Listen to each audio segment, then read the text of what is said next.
Good afternoon, everybody, and welcome to this week's Keeping an Eye on the Geopolitical Ball. As always, with me, Jamie Shea, Senior Fellow at Friends of Europe. Back in my old NATO days, I worked for a very colourful Secretary General, Lord George Robertson, and his mantra was that you need three things to be successful in military affairs: capabilities, capabilities, and guess what? Capabilities. He used to say you can't take a wiring diagram into a crisis, by which he meant, of course, that institutions and strategy papers and action plans are all very well, but at the end of the day, they have to produce the hardware that gets the job done. Now, in recent times, the EU has been very good at the strategy papers and the action plans. We've had a European Defence Fund, a PESCO, a permanent structured cooperation, a European Defence Agency has been established, a new Director General has been appointed in the European Commission to deal with defence industry and space. We've had a capability review, which now takes place every year. But the crucial test is whether all of these new initiatives will develop soon the capabilities that have so far been lacking for the European Union's common security and defence policy. But the opportunity is there. Number one, we know that the Biden administration, although committed to NATO, isn't going to jump into every crisis that comes along. It's demonstrated this by withdrawing, for example, very quickly from Afghanistan and not jumping in immediately to the recent flare-up in Gaza. We know too that the Biden administration will judge the value of Europe to the United States in terms of Europe's ability to take on more military responsibility. And third, we can't exclude that a Trump-like character could return to the White House in 4 years' time and once again put the American commitment to NATO into question. Now, I'm more optimistic today that things finally may be moving here. The first thing is because there is now money available. Notwithstanding COVID, European defence budgets went up by 4.3% on average last year, and the Europeans have managed to find an extra 150 billion euros for their defence since Russia annexed Crimea in 2014. The EU also has found an extra 10 billion euros in a new multinational financial framework to spend on research and development and collaborative programs. Second good reason is that some of those initiatives that I referred to earlier, like PESCO or the European Defence Fund, are now finally up and running. At the beginning, they were mainly used to put a sort of new label on already existing projects and programs, but lately they've now moved into new projects, more innovative, more likely to equip European armies for what they need in the future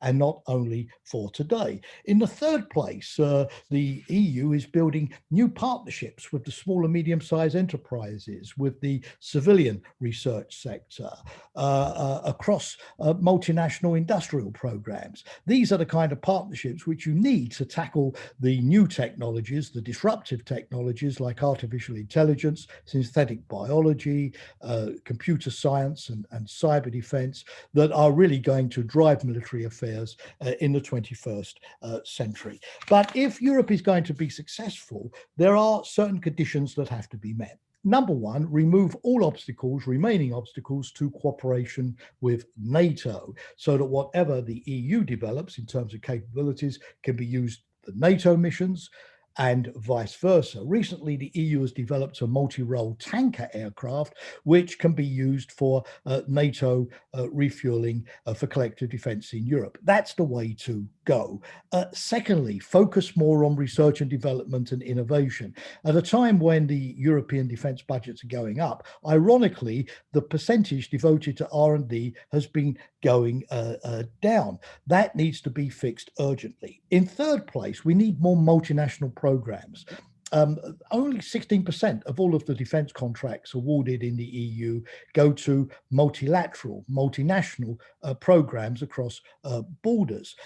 12 EU countries account for 81% of all of the investment in research and development. This is lopsided, so we need to lift the barriers to cross-border cooperation and stimulate more multinational programs. Thirdly, the EU has got to work out where it can afford to be basically dependent on others like the United States, and where it needs to have its own self-reliant capabilities to do its own thing, freedom of action under European strategic autonomy. And finally, the military efforts have to be embodied in a broader civil military approach to crisis management, because we know from Afghanistan or the Sahel that the military, as invaluable as they are, can't do the job by themselves. And here, a new European peace facility with 5 billion euros will allocate money to training and equipping local armed forces that can then take on a security role in the longer term.